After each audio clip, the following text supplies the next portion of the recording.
அர்ஜுன், எனக்கு ரொம்ப பயமா இருக்குதுங்க. ஒரு நிமிஷம் நாம பிரிஞ்சிடுவோமோன்னு நினைச்சு எப்படி பயந்துட்டேன் தெரியுமா என்றவளின் கையை பிடித்தவன், யாழினி, மரணமே வந்தாலும் அது ஒன்ன தொடணும்னா முதல்ல என்ன தாண்டி தாண்டி வரணும். உன்னோட இந்த தாலிக்கு அவ்வளவு சக்தி இருக்கு, அழாத என்றவன் அவளை மெல்ல தன் பக்கம் இழுத்து அணைத்துக் கொண்டான். அந்த இரத்தக்கரையும் காயத்தின் வலியும் அவர்களின் காதலின் ஆழத்திற்கு முன்னால் ஒன்றுமில்லாமல் போனது. யாழினி அவன் மார்பில் சாய்ந்து கொண்டு, இனி நாம எங்கேயுமே போக வேண்டாம் அர்ஜுன், வீட்டுக்கே போயிடலாம் என்றால் அழுது கொண்டே. அப்பொழுது அர்ஜுன் சிவாவை பார்க்க அவனது முகத்திலும் ஒரு தீவிரமான மாற்றம் இருந்தது. அர்ஜுன், இனிமே நாம அமைதியா இருந்தா வேலைக்கே ஆகாதுடா. காவியாவோட சொத்து பிரச்சனையும் உன்னோட பிசினஸ் எதிரிகளும் ஒன்னா சேர்ந்துட்டாங்க. நாம இப்பவே ஒரு முடிவை எடுத்தாகணும் என்று கூற அர்ஜுனும் அதை ஆமோதித்தான். ஆமாண்டா சிவா, இனி பாதுகாப்பு மட்டும் போதாது, வேட்டையும் ஆரம்பிக்கணும்.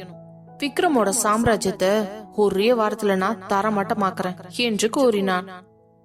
விஷயம் தெரிந்ததும் சிவாவின் அப்பா விஸ்வநாதனும் அம்மா சாரதாவும் பதறி அடித்துக் கொண்டு போன் செய்தனர்.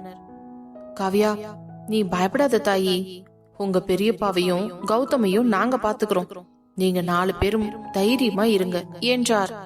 விஸ்வநாதனோ, அர்ஜுன், உனக்கு பின்னாடி நான் இருக்கேன்.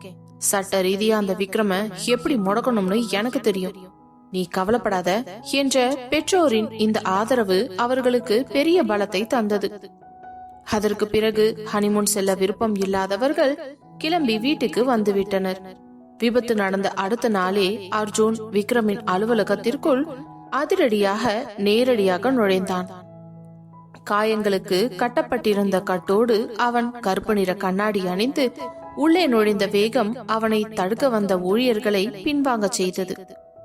செக்யூரிட்டி பின்னாலேயே ஓடி வந்தவர், சார், நீங்க யாருன்னு சொல்லுங்க, இப்படி எல்லாம் நேரா எம்டி சாருக்குள்ள போகக்கூடாது ரூம்குள்ள என்று பதற விக்ரம் திரும்பி அவரை ஒரு பார்வை மட்டும் தான் பார்த்தான்.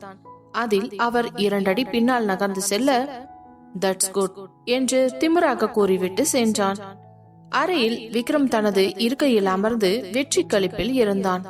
அர்ஜுன் கதவை உதைத்து திறந்து உள்ளே நுழைந்ததை பார்த்ததும் அவன் முகமோ வெளுத்து போனது. என்ன விக்ரம், நேத்து நைட்டே நான் செத்து பெறுவேன்னு ஷாம்பெயின் பாட்டில் எல்லாம் திறக்க ரெடியா இருந்தியா என்று அவன் மேஜை மீது ஆவேசமாக கைகளை வைத்தான் அர்ஜுன்.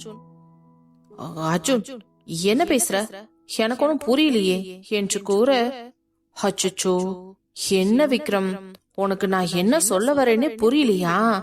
இப்போ எப்படி புரிய வைக்கிறேன்னு மட்டும் பாரு என்றவன், நேத்து என் கார் பிரேக்ல கைய வச்சது, என் குடும்பத்தை அழிக்க பார்த்தது எல்லாத்துக்கும் ஆதாரம் இதோ என்ற அர்ஜுன் தன் போனில் விக்ரமின் நாட்கள் வாக்குமூலம் கொடுக்கும் வீடியோவை காட்டினான். அதை பார்த்து விக்ரமிற்கு உள்ளுக்குள் உதறலை எடுக்க தொடங்கியது.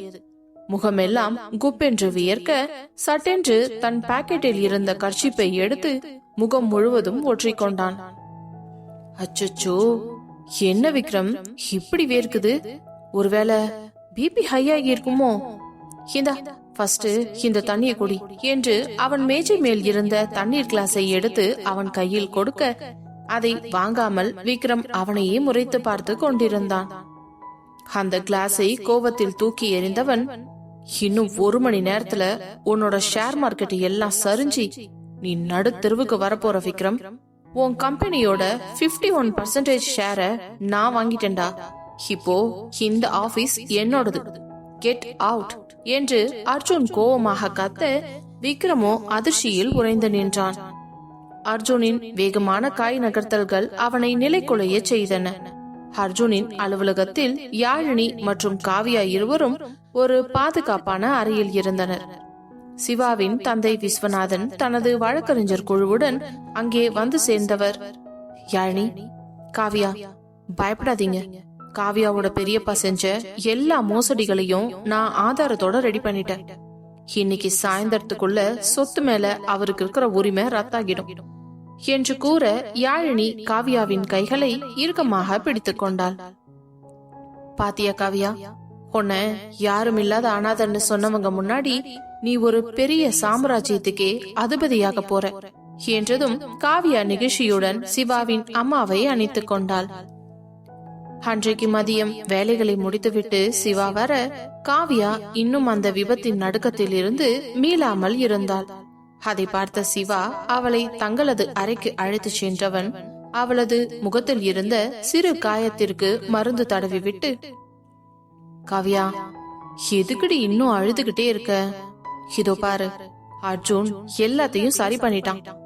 விக்ரமும் கௌதமும் இனி வெளியில தலையே காட்ட முடியாது என்றதும், எனக்கு பயம் என் சொத்தை பத்தி இல்ல சிவா, உங்க உயிருக்கு ஏதாவது ஆயிடுமோன்னுதான் என்று கூற சிவா சிரித்துக் கொண்டே அவளை நெருங்கியவன் அவளது நெற்றியில் முத்தமிட்டு, என் உயிர் உன்கிட்ட இருக்குதுடி, அத யாராலையும் எடுக்க முடியாது, புரிஞ்சுதா என்று அவளை இறுக்கமாக அணைத்துக் கொண்டான். அந்த அணைப்பில் காவியா தன்னை முழுமையாக பாதுகாப்பாக உணர்ந்தாள். அன்று இரவு வெற்றிகரமாக விக்ரமின் தலையெழுத்தை முடக்கிவிட்டு அர்ஜுன் வீட்டிற்கு வந்தான். யாழினி அவனுக்காக நீண்ட நேரமாக காத்து கொண்டிருந்தாள்.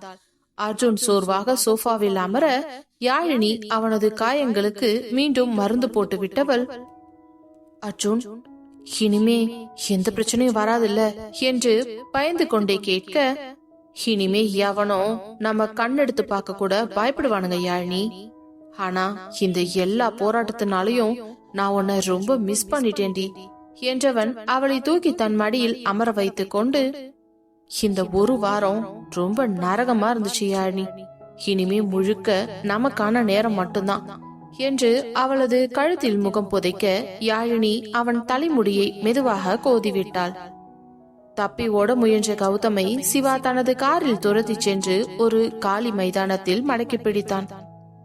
சிவா, என்ன விட்டுடு, நான் வெறும் காசுக்காக தான் இத பண்ணுனேன் என்று கதற, என்ன சொன்ன? காசுக்காக ஒரு குடும்பத்தையே கொல்ல பாத்தியா என்ற சிவா அவனை சரமாரியாக தாக்கினான். உன் மேல இருக்கிற கொலை வெறியில தாண்டா டாக்டர் கோட்டை நான் கழட்டி வச்சுட்டு வந்திருக்கேன். போலீஸ் வர்ற வரைக்கும் நீ என் கையில தானே இருப்ப என்றவன் அவனால் முடிந்த அளவுக்கு அவனை அடித்து துவைத்தான். பிறகு போலீஸ் வந்ததும் சிவா கௌதமை அவர்களிடம் ஒப்படைக்க காவியாவின் பெரியப்பாவும் கைது செய்யப்பட்டார். அன்றைய இரவு அர்ஜுன், யாழினி, சிவா, காவியா மற்றும் சிவாவின் பெற்றோர் அனைவரும் ஒன்றாக அமர்ந்து டின்னர் சாப்பிட்டனர். இப்பதான் என் மனசு நிம்மதியா இருக்கு, இந்த திருஷ்டி எல்லாம் கழியணும் என்று சாரதா கூற, ஆமா சாரதா, நாளைக்கு நாம எல்லாரும் நம்ம குலதெய்வம் கோயிலுக்கு போகலாம். அங்க வச்சு பசங்க 4 பேருக்கும் ஒரு விசேஷ பூஜையும் பண்ணிடலாம் என்று கூறினார். பிறகு அனைவரும் சிரித்து பேசிக் கொண்டிருக்க அர்ஜுன் யாழினியின் காதோரம் ரகசியமாக, கோவிலுக்கு போயிட்டு வந்ததும் நாம 2 பேரும் மட்டும் ஒரு ரகசியமான இடத்துக்கு போறோம், அங்க வில்லன்கள்லாம் யாரும் வர முடியாது என்றதும் யாழினி முகம் வெட்கத்தில் சிவந்தது. அதிகாலை 4 மணிக்கே குடும்பத்தில் அனைவரும் தயாராகிவிட சாரதா மஞ்சள் அரைத்து வைத்து மங்கள பொருட்கள் அனைத்தையும் எடுத்து வைத்தார். அர்ஜுன் ஒரு பட்டு வேட்டியும் சட்டையும் அணிந்து கம்பீரமாக தயாராக யாழினி அடர் பச்சை நிற பட்டு சேலையில் அழகு தேவதையாக ஜொலித்தாள். அதை போல சிவா மற்றும் காவியா இருவரும் பட்டு உடையில் வர வீடே ஒரு மங்கள கலை கட்டியது. 2 கார்களில் குடும்பத்தினர் அனைவரும் கிராமத்தில் இருக்கும் குலதெய்வம் கோயிலை நோக்கி புறப்பட்டனர். கோவிலுக்கு சென்றடைந்ததும் ஊர் மக்கள் அனைவரும் அர்ஜுனின் குடும்பத்தை மரியாதையுடன் வரவேற்றனர். அர்ஜுன் அப்பா அந்த கிராமத்தின் முன்னேற்றத்திற்கு பல உதவிகள் செய்திருப்பதால் அவன் மீதும் அவர்களுக்கு தனிப்பாசம் இருந்தது. கோயில் குளத்தில் குளித்துவிட்டு ஈர உடையுடன் அர்ஜுனும் சிவாவும் வர யாழினியும் காவியாவும் அங்கே விளக்கேற்றி கொண்டிருந்தனர். அர்ஜுன் யாழினியின் காதோரம் ரகசியமாக, என்னடி, இந்த தெய்வ கடாட்சத்துல உன்னை பாக்கும்போது எனக்கு மறுபடியும் உன்னை கல்யாணம் பண்ணிக்கணும்னு போலவே இருக்கே என்றதும், சும்மா இருங்க அர்ஜுன், அம்மா அப்பா எல்லாம் பாத்துக்கிட்டு இருக்காங்க என்று சினுங்க, பார்த்தா பாக்கட்டும், நான் என் பொண்டாட்டியத்தான ரசிக்கிறேன் என்று அவளது கன்னத்தில் மென்மையாக கிள்ளினான். சிவாவின் பெற்றோர் ஏற்பாடு செய்திருந்த விசேஷ பூஜை தொடங்கியது. அர்ஜுன் யாழினியையும் சிவா காவியாவும் அவர்கள் ஜோடிகளின் கைகளை பிடித்துக் கொண்டு அக்னியை வலம் வந்தனர். என்னங்க பாருங்களேன், பசங்களோட முகத்துல இப்பதான் அந்த பழைய தெளிவு வந்திருக்கு. இனி இந்த குழந்தைங்களுக்கு எந்த குறையும் வராது.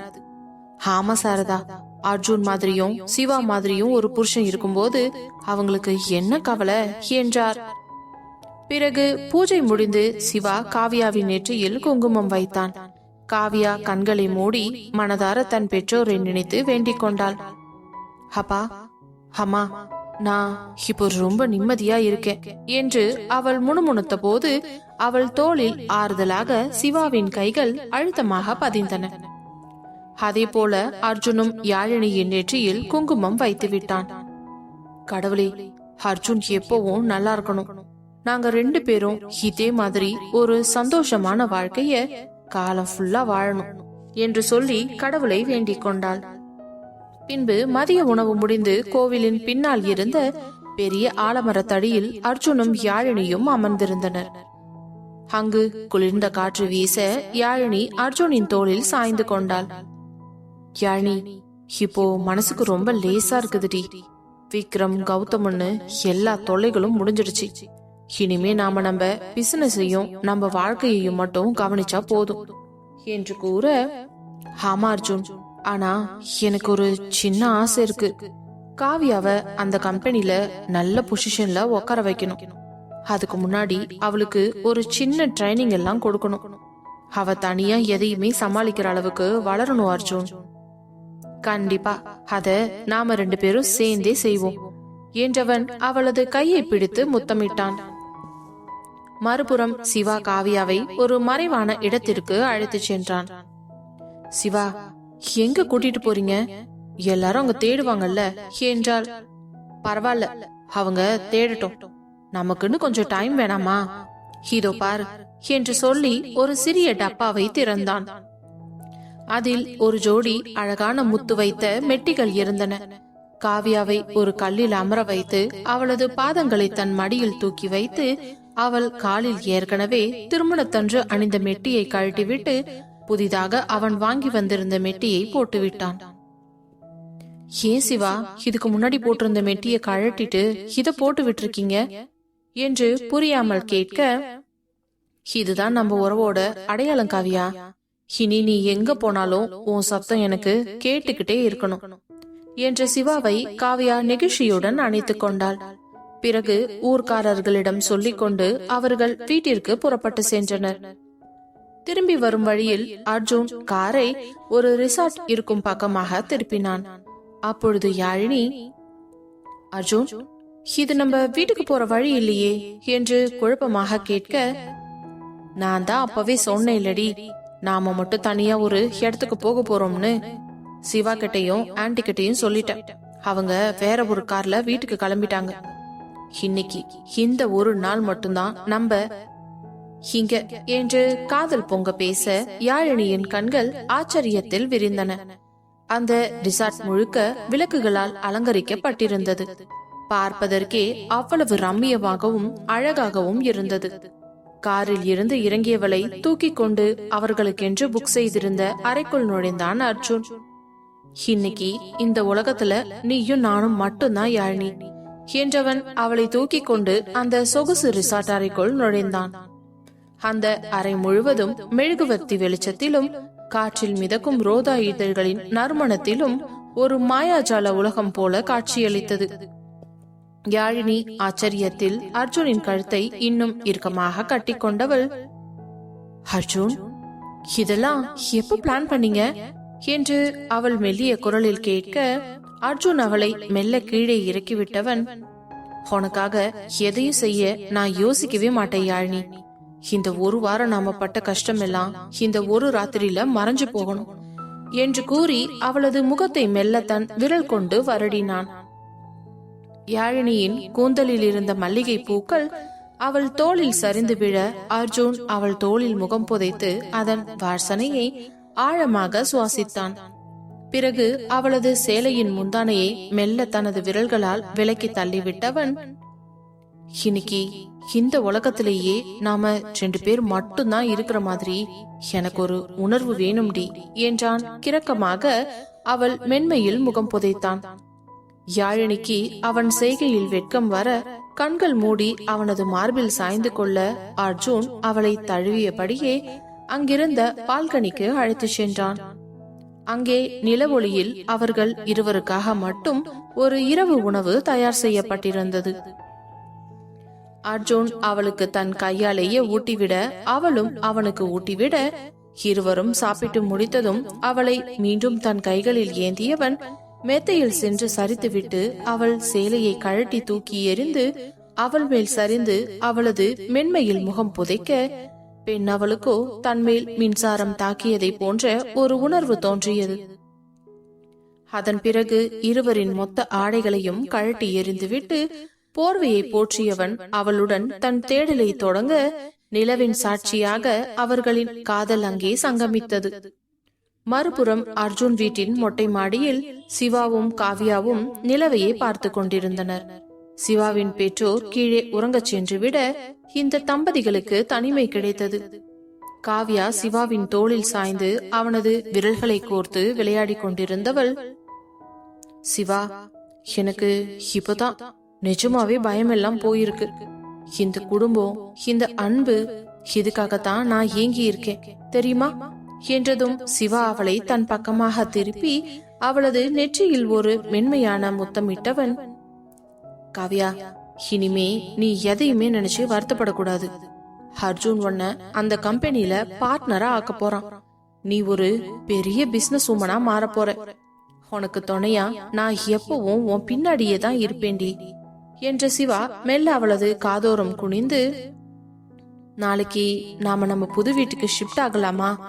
அங்க நமக்கான ஒரு தனி உலகம் இருக்கும் என்று ரகசியமாக கேட்க, காவியா முகம் வெட்கத்தில் சிவந்து போனது. அவளுடைய சிவந்த முகத்தை பார்த்தவனால் அதற்கு மேலும் பொறுமை காக்க முடியாமல் பட்டென்று எழுந்து அவளை அப்படியே அள்ளி தூக்கி கொண்டு அறைக்குள் செல்ல, அந்த அறைக்குள் நிலவிய மௌனம் அவர்களின் காதலுக்கு இசையமைத்தது. அனைவரும் மகிழ்ச்சியில் திளைத்துக் கொண்டிருக்கும் பொழுதே சிறையில் இருந்த விக்ரம் தன் வழக்கறிஞர் மூலம் ஒரு ரகசிய செய்தியை கௌதமுக்காக அனுப்பினான்.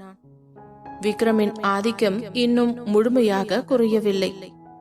கௌதம், அர்ஜுன் என்ன தோக்கடிச்சிருதா நினைக்கிறான்.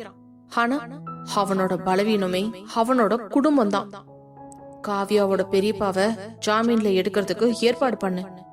காவியா கம்பெனில பொறுப்பேற்கிற அன்னைக்கு ஒரு பெரிய குண்டு அங்க வெடிக்கணும். அது அவங்க வாழ்க்கையவே சிதைக்கணும் என்று விக்ரம் கூறியிருந்தான். கௌதம் சிறையிலிருந்து வெளியே வந்ததும் இந்த வஞ்சக திட்டத்தை நிறைவேற்றுவதற்கு தயாரானான். அர்ஜுன் குடும்பத்தின் நிம்மதியை சிதைக்க ஒரு புதிய சதிவலை அங்கே பின்னப்பட்டது. மறுநாள் காலை அர்ஜுனும் யாழினியும் புத்துணர்ச்சியுடன் வீட்டிற்கு திரும்பினர்.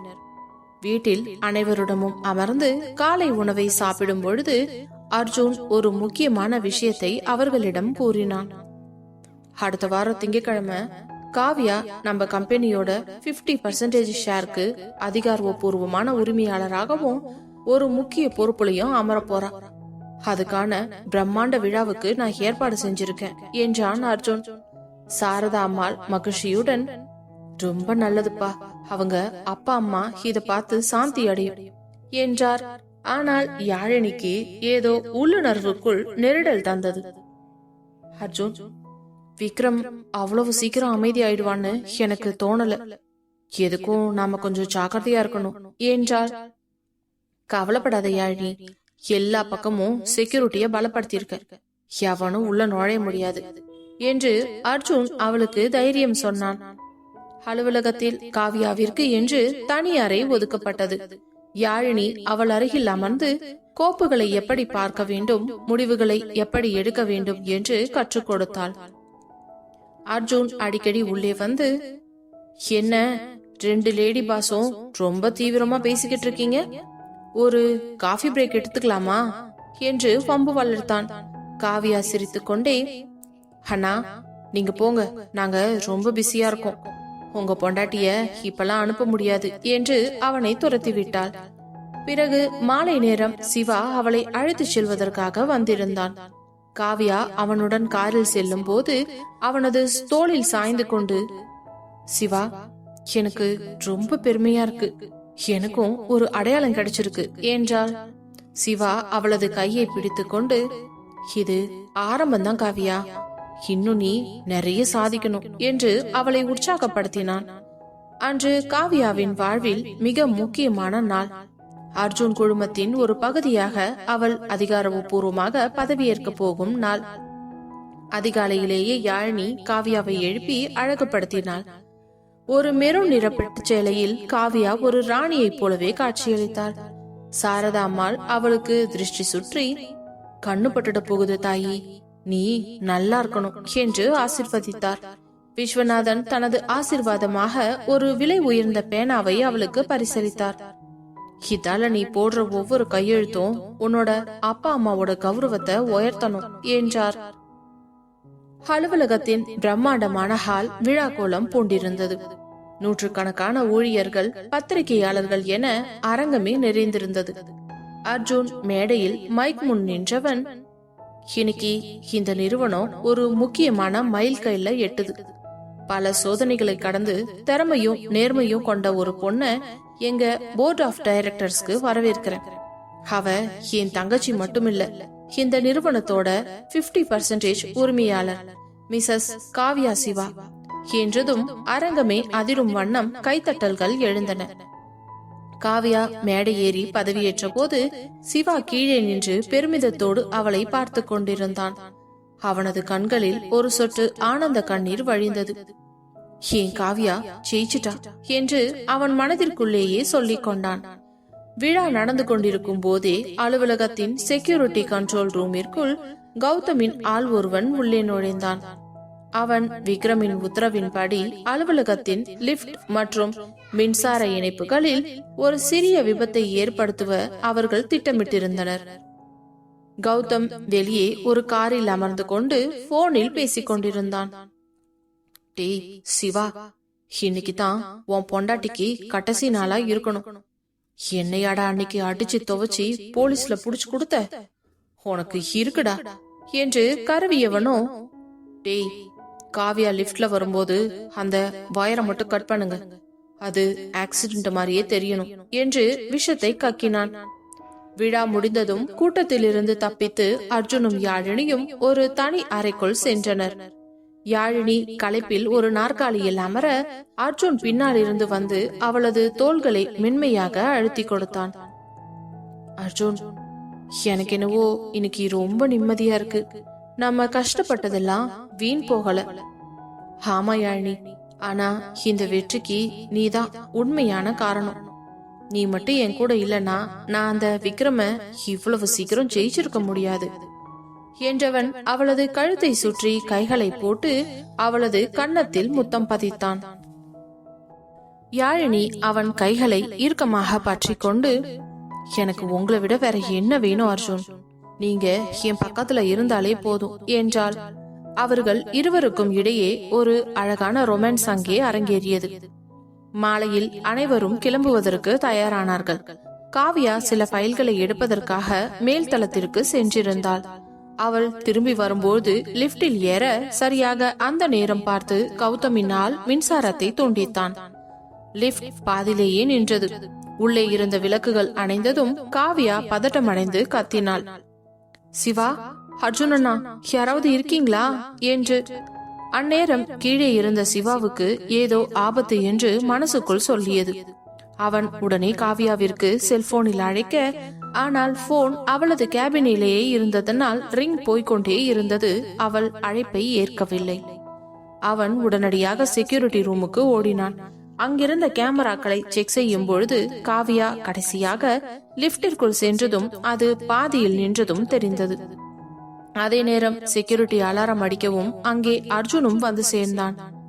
அர்ஜுன், லிப்ட் லாக் ஆயிடுச்சுடா, காவ்யா உள்ள மாட்டிக்கிட்டு இருக்கா என்று பதற, உடனே அர்ஜுன், யாராவது பவர் ரூம போய் உடனே செக் பண்ணுங்க, இது யாரோ வேணும்னே செஞ்சிருக்காங்க சிவா என்று கூறியவன் அவனை அழைத்து கொண்டு லிப்ட் இருக்கும் இடத்திற்கு நேரடியாக சென்றான். அர்ஜுன் மற்றும் சிவா இருவரும் ஓடி சென்று லிப்ட் கதவை தங்களுக்கு இருக்கும் மொத்த பலத்தையும் கொண்டு திறப்பதற்கு முயன்றனர். லிப்ட் மெல்ல மெல்ல கீழே இறங்க தொடங்கியது. சிவா ஒரு கம்பியை எடுத்து லிப்ட் கதவுகளுக்கு நடுவே கொடுத்து தடுத்தான். அர்ஜுன் அதே நேரம் கயிற்றை பிடித்துக் கொண்டு லிப்டின் மேல்புறம் இருந்து உள்ளே குதிக்க, அங்கே மயக்க நிலையில் இருந்த காவியாவை அர்ஜுன் பத்திரமாக தூக்கி கொண்டு வெளியே வர சிவா ஓடி வந்து அவளை தாங்கிக் கொண்டான். காவியா, காவியா கண்ண தொரடி, நான் உன் பக்கத்துல தான் இருக்கேன், பிளீஸ் என்ன பாருடி என்று சிவா கதறினான். அதற்குள் யாழினி ஓடி வந்து தண்ணீரை தெளிக்க, காவியா மெல்ல கண் விழித்தவள் சிவாவை பார்த்ததும் அவன் மார்பில் சாய்ந்து கதறி அழுதாள். அர்ஜுனின் கண்கள் கோவத்தில் சிவந்தன. கௌதம், நீ ரொம்ப எல்ல மீறிட்ட, இனி உன் மரணம் ஏன் கையாலதான் என்று சபதம் எடுத்தான். பிறகு நடந்த சம்பவங்களுக்கு பிறகு அனைவரும் வீட்டிற்கு வந்து சேர்ந்தனர். சாரதா அம்மாள் பதறி போய் அவர்களுக்கு திருஷ்டி கழித்தார். அதற்கு பிறகு யாரும் எதுவுமே பேசிக்கொள்ளவில்லை. அன்று இரவு சிவா காவியாவின் அருகில் அமர்ந்து அவளுக்கு சாப்பாடை ஊட்டிவிட்டவன், இனிமே நீ தனியா எங்கேயும் போக கூடாது காவியா, உனக்கு ஒரு சின்ன பிரச்சனையா இருந்தா கூட என் உயிர் போயிட்டு திரும்ப வருதுடி என்று கூற, சிவா நீங்க இருக்கிற தைரியத்துலதான் நான் இன்னும் உயிரோடவே இருக்கேன் என்றவளை மெல்ல தன் அணைப்பில் கிடத்தி அவளது தலையை வருடினான். காவியா அவனது இதய துடிப்பை கேட்டபடியே அப்படியே நிம்மதியாக உறங்கி போனாள்.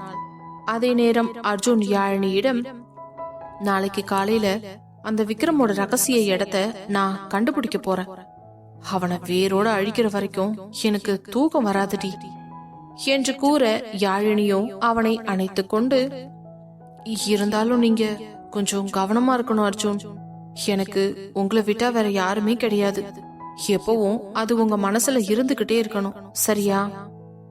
நிச்சயமாடி, நீ கவலைப்படாத, எந்த காலத்திலயும் உன்னை விட்டு பிரியற மாதிரி ஒரு சிச்சுவேஷன் எனக்கு வரவே வராது என்றவன் அவள் உச்சந்தலையில் தன் இதழினை பதிக்க, அப்பொழுதுதான் அவளுக்கும் நிம்மதி பிறந்தது. அதற்கு முன்பே சிறையில் இருந்த விக்ரம் அர்ஜுன் தன்னை தொழில் ரீதியாக அழித்ததை எண்ணி பைத்தியம் பிடித்தது போலவே இருந்தவன் கௌதம் மூலமாக ஒரு பெரும் தொகையை செலவழித்து போலீசின் பாதுகாப்பையும் மீறி ரகசியமாக சிறையிலிருந்து தப்பியிருந்தான். அர்ஜுன், உன்னை அழிக்கிறதுக்கு முன்னாடி நீ எதையெல்லாம் உயிரை விட அதிகமா நேசிக்கிறியோ அதை எல்லாத்தையும் நான் சிதைப்பேன் என்று கருவினான். அலுவலக பதவியேற்பு விழாவின் பரபரப்புகள் அனைத்தும் முடிந்தது. அர்ஜுனும் யாழினியும் அதிகாலையில் பால்கனியில் நின்றிருந்தனர். குளிர்ந்த காற்று அவர்கள் மேல் வீச, யாழினி அர்ஜுனின் சட்டை பாக்கெட்டை தழுவியபடியே அவனது தோளில் சாய்ந்திருந்தாள். யாழினி, இப்பதான் எனக்கு ஒரு பெரிய நிம்மதி கிடைச்சிருக்குடி, காவியாவுக்குன்னு ஒரு அடையாளம் கிடைச்சிருச்சு, ஆனா விக்ரம் சிறையிலிருந்து தப்பிச்ச செய்தி வந்திருக்கு, அதுதான் கொஞ்சம் யோசனையா இருக்கு. அர்ஜுன், நாம அவனை பார்த்து இனி பயப்பட வேணாம், அவன் ஒரு காயம்பட்ட மிருகம், அவன் வர்றதுக்கு முன்னாடியே நாம அவனை பிடிச்சிடணும். ஆனா இப்போ நம்மளோட தனிமையான நேரத்துல அந்த விக்ரம பத்தி பேசணுமா என்று கேட்டவள் அவனது முகத்தை ஆழமாக பார்த்தாள். அர்ஜுன் சிரித்துக்கொண்டே அவளுடைய இடையை சுற்றி கைகளை போட்டு தன் பக்கமாக இழுத்தவன், சரி பேசல, ஆனா இதுக்கு எனக்கு என்ன கிஃப்ட் கிடைக்க போகுது என்று கேலியாக கேட்க, யாழினி வெட்கத்தில் அவன் மார்பில் முகம் புதைக்க, அர்ஜுன் அவளது கன்னத்தில் மென்மையாக முத்தமிட்டு, நீ என் பக்கத்துல இருந்தா எப்பேற்பட்ட எதிரியையும் நான் தைரியமா சந்திப்பேன் யாழினி என்று உணர்ச்சிகரமாக கூறினான். காவ்யா இன்று தனது கேபினில் முதலாக தனித்து வேலை பார்த்து கொண்டிருந்தாள். சிவா அவளுக்கு தெரியாமல் ஒரு பெரிய காஃபி கப்புடன் உள்ளே நுழைந்தவன், என்ன மேடம், ரொம்ப பிஸியா? ஒரு டாக்டருக்கு இங்க அப்பாயின்மெண்ட் கிடைக்குமா என்று கேட்க, காவியா சிரித்து கொண்டே, வாங்க சிவா, எம்டிக்கே நான் அப்பாயின்மெண்ட் தரமாட்டேனா என்ன, ஆனா இன்னைக்கு நிறைய ஃபைல்ஸ் இருக்குதே என்றதும் சிவா அவளது இருக்கைக்கு பின்னால் வந்து நின்று அவளது தோள்களை மென்மையாக அழுத்தி கொடுத்தவன், ரொம்ப ஸ்ட்ரெஸ் எடுத்துக்காத காவியா, உனக்கு ஏதாவது உதவி தேவைப்பட்டுச்சுன்னா உன் புருஷன் நான் இருக்கேன் என்று சொல்லி அவளது காதோரம் குனிந்து ரகசியமாக ஏதோ சொல்ல, காவியாவோ வெட்கத்தில் அவனை துரத்தினாள். அங்கே கவலைகளை மறந்த ஒரு காதல் சூழலே நிலவியது.